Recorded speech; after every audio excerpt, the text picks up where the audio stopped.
Hello everyone, welcome to episode 83 of this awesome, amazing Osu Let's Play series. In the last episode, I talked about profile badges, basically what they are and how you can get them and how you can host a tournament that has them, things like that. And in this episode, I want to really dive into this idea of chunking. It's basically the fundamental basis of reading, and I'll talk about what exactly it means and also how it ties into both low AR and high AR. This is kind of a topic that I mentioned in the episode on reading. Which I don't remember the episode number, but episode on reading, that will be linked in the little top card thingy up there, and then also in the description. But I want to really hone in on this idea of chunking and really give a thorough explanation and hopefully give a very clear understanding as to what it is. I think when people talk about the idea of reading and like having good reading, I think it usually means having good chunking ability. And although that term is not super popular or commonly used, I think it is basically the same idea, and I will get into that. But before I get into any of that, I'd like to shout out as usual that I live stream every single day over at twitch.tv. So if you want to hang out with me live or watch me play this game live or ask me questions, please stop by, say hello. And also bonus points if you tell me that you came from this Let's Play series. We'll be very happy to see you there. So with that said, this episode, by the way, shoutouts to the search filters. I'm going to be using AR under 9, SARS over 5. Oh, and I lost the map. I did indeed. The one thing I don't like about Lucy Laser is that when you search a map, and like the map that you're currently on doesn't like qualify for it, then it like sends you to a different map. But I don't think you can turn that off. Anyway. So, best way to understand chunking is it is taking some complex thing that's in front of you and breaking it down into simpler parts that are also easier to digest. So what I mean by that, so it can be understood with a simple scenario. So imagine that you have 17 apples in front of you and you're trying to count them.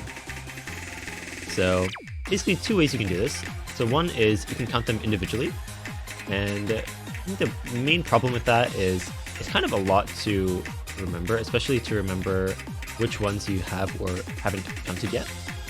And you might get lost or confused. Basically, if you've ever tried counting things individually, you might know what I'm talking about. And the other way to do it is to sort of split off, like in your head, like chunks of 5 apples that are in front of you. So like you spot out a group of 5 of the apples and you sort of split it off in your head, like mentally, and then you spot another group of 5 apples and then another group of 5, and then there's 2 left over. So counting that way, it becomes a lot easier to tell, like, okay, yeah, there are 17 apples. And that is the basic premise of chunking, because 17 apples is a really awkward number to count, right? And 5 is not. So hopefully that sort of makes the idea clear that you want to take what's in front of you and split it into very simple parts to count. So for counting, I guess just to explain this analogy a little further, and it'll sort of make sense later, but I think 5 is sort of the maximum number that people can count comfortably. If you see like a group of 5 objects, you can usually just look at it and be like, okay, yeah, that's 5. But even if there's 6, then sometimes it takes a little longer to, process everything. So then if you see 6, then splitting it into chunks of 3 is actually much more helpful, I would say. So yes, with that in mind, chunking in Osu is very similar. So let's see if I can find... Also, I gotta change my offset. So for that map, actually, I was playing it before recording and I needed a lot of offset. So I don't know why, but anyway. Oh, let's play Crush.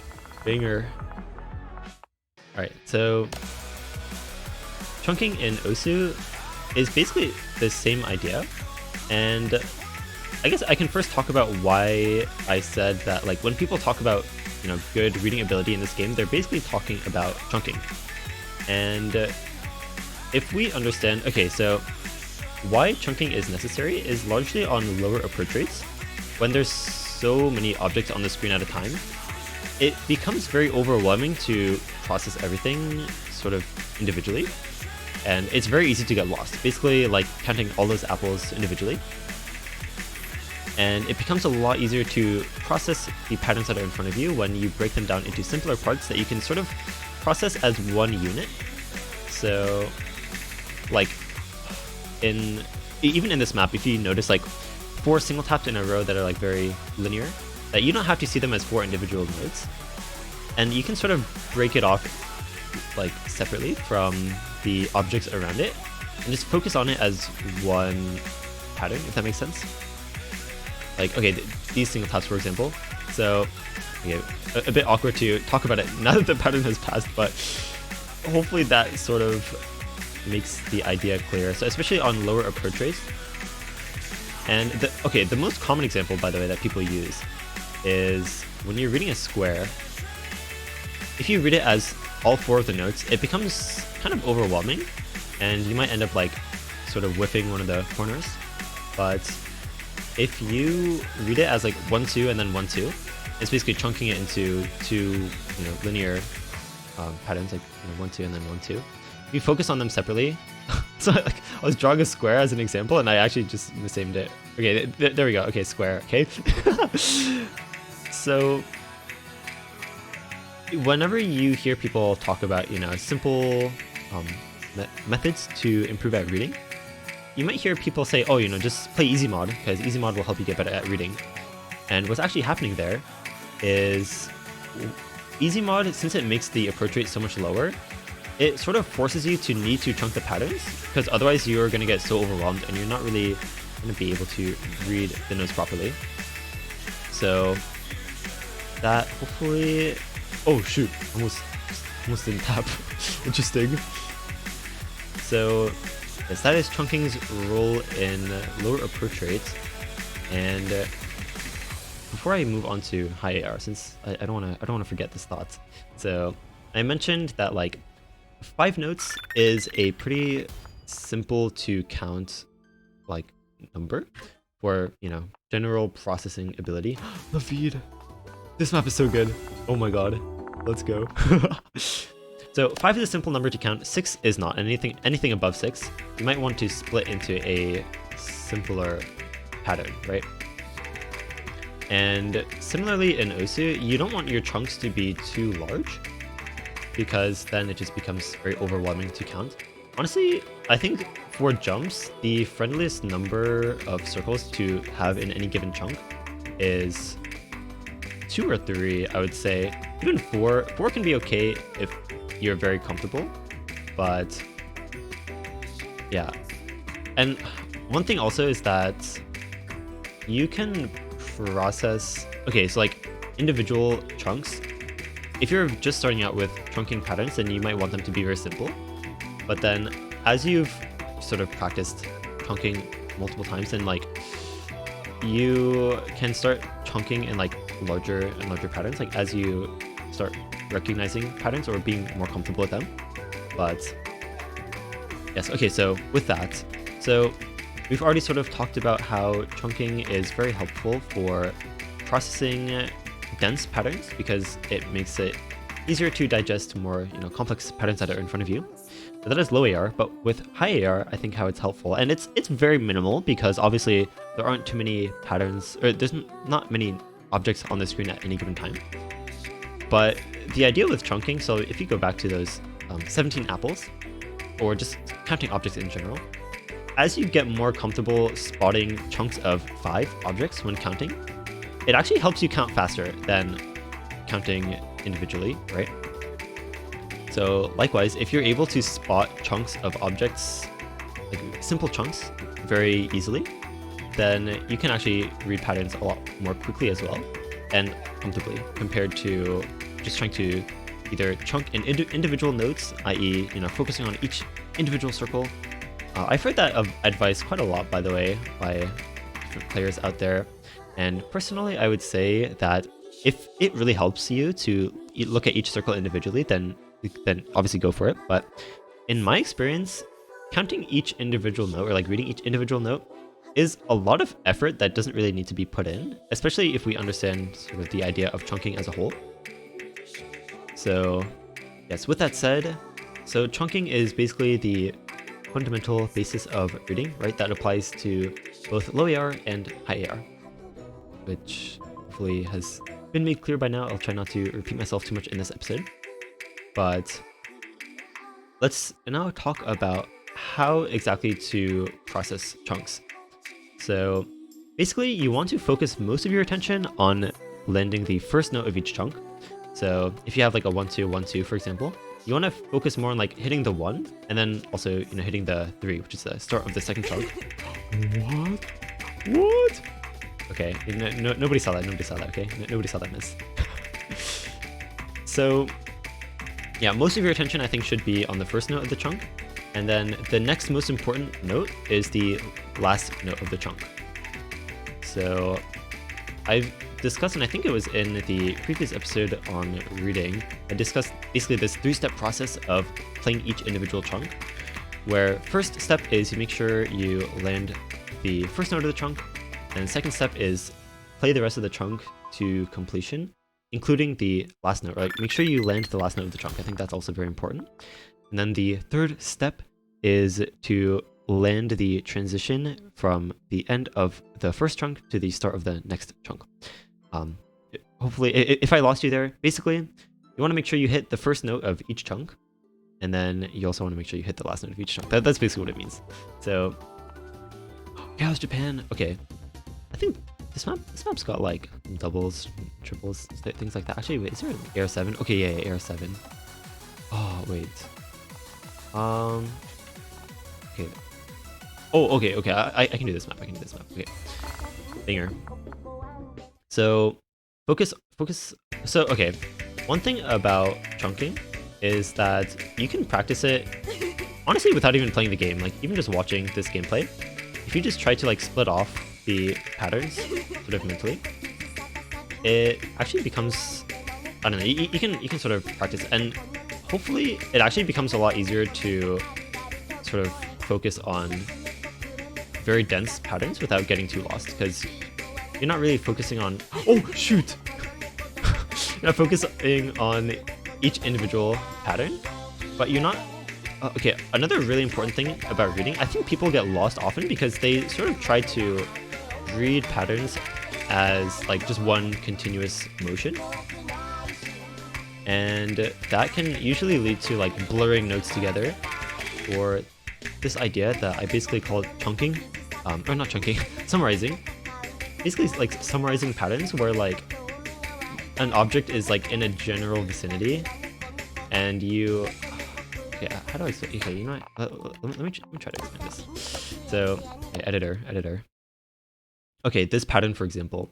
So you guys can see my cursor, right? Okay, yeah. So playing these 5 single taps. So what I would call summarizing is if you're trying to hit this 4, right, obviously, and you are drawing this straight line, and then you're trying to move to the 5. So what happens very commonly is that you would basically like start already moving down before actually hitting the 4. So the 4 is over here, but you'd end up actually clicking over here, right? So you're basically playing a pattern something like this, because you already started curving. Like the 4 is technically like, it's like sort of in this general vicinity, and so you're like, oh, I'll just sort of move my cursor kind of over there, and you end up missing the whole thing. Another thing that happens is when you're moving in a straight line, like linear single taps, what also happens very commonly is you sort of like land either under aiming or over aiming of like the notes in the middle, because you're just like, okay, the 4 notes are in a straight line, so let me just sort of draw a straight line, and then ideally you'll hit everything. But you might end up sort of playing something like this, where you're like a little off, or like under aiming the, you hit the 1, and then you under aim the 2 and 3, and then the 4 you might be able to sort of save because it's the one at the end. It's not too hard to pay attention to, but you sort of blur all the notes together and don't really focus that much on them. But with chunking, if you chunk this into 1 2 and then 1 2, focusing on the first note of each chunk and then sort of letting the rest of the chunk play itself usually works out. And if it doesn't, then your chunk is probably too big. Similarly to 5 is a comfortable number to just count automatically, and 6 really is not. So if your chunk feels like it's sort of quote unquote above the number 5, then you might want to actually just make your chunk smaller. So I think I've heard people like Bubbleman say a similar idea. Like I said, chunking is actually not a very common term in the community, but I think it's a very useful concept to understand. So hopefully everything is making sense so far. And actually, I think that's largely it. Yeah, so I can also, can I press Q? Okay, yeah, so new comboing. So, oh, there's hit sounds as I scroll. Oh my god. So chunking this pattern, and we can sort of, okay, so the thing with new combos is usually the new combos are there to kind of chunk the pattern for you. And I new comboed this as well. So this is somewhat how you might want to read each chunk. And this is linear single tap, for example. So you play 1-2, right? And then you focus on this, and then you move your attention to this next 1-2. And each individual chunk is very simple to understand and digest, which is why you can sort of focus on the chunk. Okay, so I think another common question is like, where exactly should my eyes be? And like, at what point do I focus on the current chunk that I'm playing? And then at what point do I sort of create the new chunk in my head? And I think the answer is that you chunk the pattern, or let me think of how to word this. So you process the pattern until you know how to play it. And then you, like, as you're playing it, it should be simple enough that you can kind of play it on autopilot, or you don't need to spend that much effort on like reading that chunk anymore. So then you can move on to processing the next chunk. I think another common question is like, how do I read like cross-screen jumps that are like this, you know? Like, how do I read this? So just move my eyes like super fast. The answer is also sort of chunking. Like if you just see like these two notes, right? And process sort of their location, and also, you know, putting extra emphasis, I think, on the first note of each chunk is very helpful to make sure, for one, that you're still paying attention, because it's actually very easy, I think, to like go on autopilot and stop focusing that much on the map. So I think focusing on the first note of each chunk is really helpful to keep you grounded and make sure that even if you miss one note, sort of by being out of focus, then you'll at least ground yourself on the start of the next chunk. Like, okay, how do I explain this? Okay, so you're playing a square, right? And oh, go away, go away. Goodbye. Okay, you're playing a square, okay? And let's say you mess up this square by like sort of like, instead of aiming the 2, you sort of go there, and then you hit the 4. So you missed the 2 and the 3. But if you're chunking, then even if you miss the 2, if you're focused on making sure you land this note, then you might miss aim over here, but then you'll still, you know, sort of get yourself back on track and not miss too many notes by making sure that you at least hit the 3. And you're focused, like if you want a sort of spot to keep your eyes on, or like as a general rule of thumb, then I would say like deliberately putting your eyes on the first note of each chunk is actually very helpful. Especially I think when you're sort of new to the idea. I think that even that takes a lot of focus. I personally don't usually do that when I'm playing, but I do try to put extra emphasis on like, I don't know, I guess I used to, but like I've been doing this for so long that I think it's kind of automatic for me personally. But also keep in mind, I've been playing this game for like over 7 years, so take that as you will. But yeah, hopefully my explanations so far have made sense. I think if you have any questions, please leave them in the comment section. Hopefully this video was helpful, and as usual, I will link the maps that I played this episode in the description. But yes, with that, also if you have suggestions for future episodes, also leave them in the comment section, because I do read all the comments on these videos. And speaking of my videos, you guys should check out my channel and watch my other videos, because I have many other videos on this channel. But yes, this video is largely, hopefully, a summary of chunking and what it is, and also the fundamental like foundation of reading. Oh, I'll also mention, those of you who have not left the video yet, the easy mod is okay to use to practice chunking. I think it's a very helpful tool, because it basically turns every map into one that requires the ability to use chunking, right? But you can also just use any map that's relatively dense or tricky for you to read, or even like patterns that you're mind blocked on. Sometimes it helps to just chunk in a different way from what you're used to, so that you're really focused on the pattern again. And also, like I mentioned, you can really practice chunking just by watching gameplay. You don't even need to be playing the game itself. like if you're watching these Let's Play episodes, for example, or you're watching some like Twitch live stream, or you get the idea. So yes, hopefully that was helpful. And speaking of Twitch, stop by my Twitch streams where I stream every day. You guys should all hang out with me. But yes, no more dilly dallying. Okay, with that, we'll see you guys next time.